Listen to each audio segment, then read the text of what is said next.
Hola, bienvenidos una vez más a este episodio de El Minucioso, un nuevo episodio, ya el tercero, voy por el tercero, espero continuar más con esta idea, en la que espero explicar algunos detalles, ya sea de orden filosófico o histórico. Y hoy precisamente quiero dar cuenta de un término que muchas veces se emplea de manera excesiva y exagerada cuando en realidad, si uno lo examina detenidamente, no se está diciendo mucho con él y eso es lo que vengo a cuestionar. Por eso inicié antes de esto y entre la presentación y la explicación que estoy dando ahora con una serie de imágenes que representan básicamente el mismo motivo y son obras que tienen el mismo nombre, son Ecclesia et Sinagoga, la iglesia y la sinagoga y en ellas se representan básicamente a dos tipos de mujeres que están simbolizando al colectivo general tanto de la iglesia cristiana como del judaísmo y se están presentando o se exponen simbólicamente con atributos muy contrarios o por lo menos que dan cuenta de los idearios que se tenían en ese momento de tanto de una colectividad como la otra. Y lo interesante es que si ustedes se dan cuenta y revisan muy bien estas imágenes que puse al principio, por supuesto, la imagen general del cristianismo se presenta como una mujer triunfante, con unos símbolos claros y que dan cuenta de el estado de superioridad que se supone la cristiandad tenía en ese momento, ¿no? Y por eso, pues hay una litografía que no sé el autor o la autora de quién haya sido. Hay una pintura de Conrad Witz del año 1430 y también, por supuesto, en la escultura, que era un tipo de escultura muy propia que se incluía para adornar las iglesias, especialmente en la parte externa,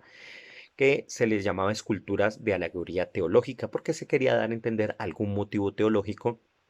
que estaba allí implícito en esa obra. Ya que está allí, corresponde a una catedral de Estrasburgo del siglo XIII. Y lo interesante es que básicamente cualquiera de las tres representaciones está dando cuenta de algo que se conocía como la teología del reemplazo. Y era esa idea en la que se exponía que el cristianismo era el nuevo pueblo elegido de Dios y había reemplazado al judaísmo y el judaísmo por supuesto estaba cegado, por eso se presenta a la mujer como vendada, no tenía autoridad frente a sus propias escrituras y por eso el canon, que es la caña que está ahí representada en el caso de el cristianismo, perdón, del judaísmo, se presenta como roto, ¿no? Como que ya no tiene efecto ni el mismo poder. Si ustedes detallan muchas cosas, pues hay muchos símbolos más. Pero no es eso lo que yo vengo a dar cuenta aquí, sino propiamente del término judio-cristianismo, el cual presenta básicamente tres acepciones pero de las cuales yo me voy a basar únicamente en la tercera como tal. La primera de ellas, de manera general, es que se reconoce el término como en los contextos ecuménicos, se emplea en los contextos ecuménicos para hablar de las relaciones que hay entre la población judía y la población cristiana y los intercambios que se quieren realizar culturales, religiosos, eh, de literarios, puede ser de cualquier índole, en el que tanto un grupo como el otro pues establecen esa comunicación. Y en ese contexto podemos hablar de relaciones judio-cristianas. Y no es propiamente ese término al que voy a criticar como tal. El otro es un término muy específico para una condición histórica que, dadas ciertos momentos, puede recibir una actualización. En el pasado se utiliza para hablar de los movimientos que, siendo seguidores de Jesús, comienzan a separarse del judaísmo y por lo tanto se habla de grupos judio-cristianos, aunque este término también puede ser bastante cuestionado. Y también se refiere a los grupos modernos que buscan vincularse al judaísmo, ya sea de manera doctrinal o histórica, porque consideran que tienen algo en común. Yo lo voy a emplear aquí es para criticar específicamente a ese término que sirve para hacer disertaciones histórico-filosóficas en el que se asume que este es un presupuesto fundador de la civilización occidental. Y eso es lo que yo niego, que exista un término tal o que ese término al menos sea válido en realidad. Son 7, perdón, los criterios que se tienen básicamente para decir que vivimos en una civilización judio-cristiana, lo cual yo desmiento en realidad por completo. La primera de ellas es que se considera que los cristianos, o se ha considerado a lo largo de muchos siglos, y por eso ese término se emplea tanto en cualquier tipo de literatura, sin cuestionarlo, es que los cristianos han considerado al cristianismo y a la civilización cristiana como una superación y hay veces una extensión o una realización de las promesas hechas al judaísmo, pero sobre todo se lo ha visto como si fuera una categoría mayor, como si muchos de los conceptos que el cristianismo ofrece fueran superaciones de formas anticuadas que el judaísmo tenía. Y esto básicamente es desconocer por completo el judaísmo. Y es totalmente no solo falso, sino que además, pues no da cuenta en realidad. Y es tan profundo esto que yo considero que muchas de las personas judías han llegado y hemos llegado en algún momento a considerar y ver el propio judaísmo desde una visión cristiana. Y muchas personas, incluso cristianas, piensan así, piensan que por conocer ciertos elementos del Antiguo Testamento, ya están conociendo al judaísmo y no es cierto, por supuesto. El judaísmo tiene una rica tradición filosófica, o por lo menos de un pensamiento muy elaborado, entre comillas religiosa, ritual, litúrgica, y no tiene nada que ver con lo que el cristianismo da. No estoy hablando aquí si es mejor o peor, simplemente estoy señalando que hay unas claras distinciones y fracturas al respecto que no podemos igualarlas simplemente con esta palabra. El segundo de esos elementos es que se supone que hay una civilización judeocristiana por el hecho de que las escrituras cristianas se basan en las escrituras judías y simplemente los primeros han añadido un elemento de más que es el Nuevo Testamento y que básicamente dan cuenta de un Mesías, que ese es el punto tercero sobre el que ya volveré. Y muchos piensan que por el hecho de tener el Antiguo Testamento traducido, es idéntico que comprender la civilización o el conocimiento del judaísmo por el hecho de que lo ha adoptado el cristianismo como una épica previa y necesaria para poder expresar su doctrina expuesta en el Nuevo Testamento. Y esto, por supuesto, no es así. Hay una clara diferencia entre las traducciones, las tradiciones, que para mí son francamente distintas en todo sentido y no tienen en realidad nada más que un soporte bastante endeble para decir que en efecto estamos ante una civilización judeocristiana. El tercero de los elementos, que ya lo enuncié, pero tengo que ampliarlo aquí, es considerar a Jesús como Mesías y pensar que simplemente el cristianismo aceptó a Jesús como Mesías y los judíos lo rechazamos y por supuesto considerar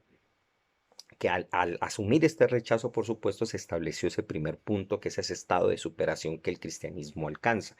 Esto es bastante discutible, por supuesto, los cristianos tienen elementos para decir qué es eso, pero en ningún momento las dos ideas son equiparables.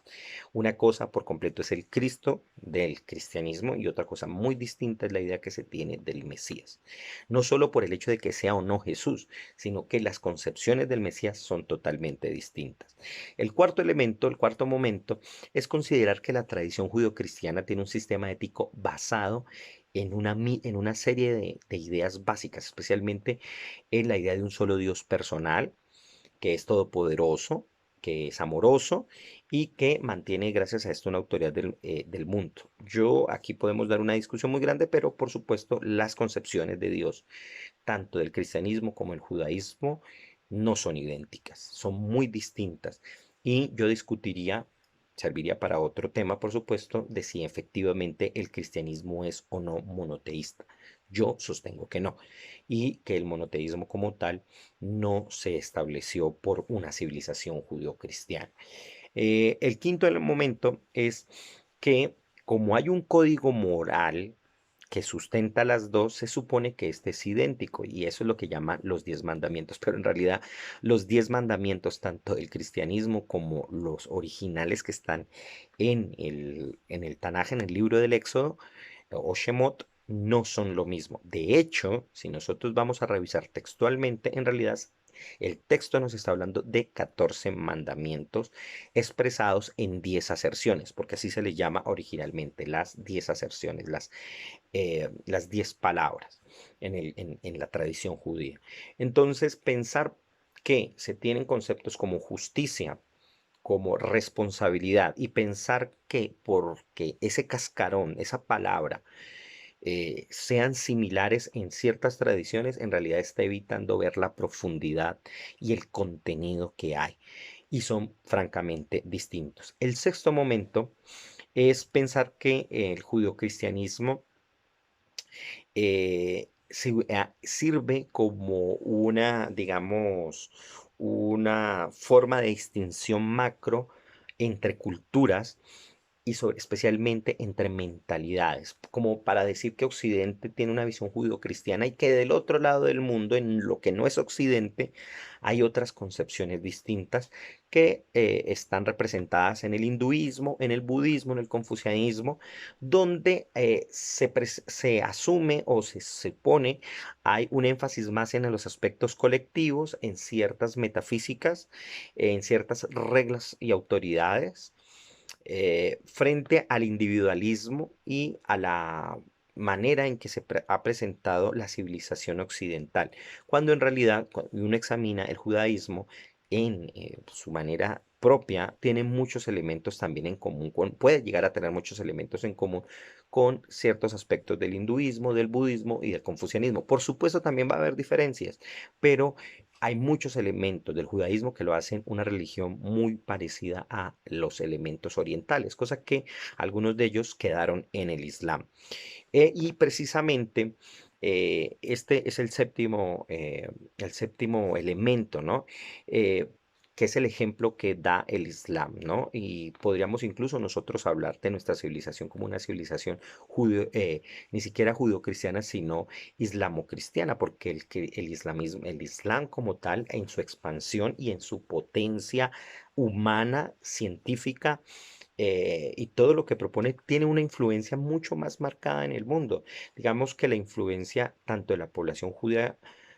como a lo largo de los siglos tuvo que ver más por el énfasis que el mismo cristianismo hizo en presentar a la población judía como una suerte de rezago del pasado que había que mantener hasta el regreso del Mesías,